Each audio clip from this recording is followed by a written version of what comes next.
Hello, in this video I want to show you how to begin a spinning program in Electrolux TimeCare 500. To do this, first we'll need to pick the spinning program. It's located right here. Then you'll be able to change the spin speed between different options. As you can see, they change right here.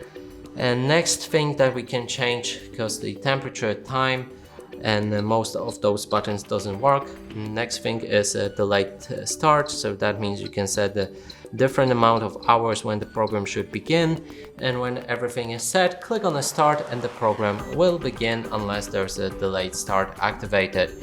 And that's it for this video. Hope you like it. Please consider subscribing to our channel, leave a like and a comment below.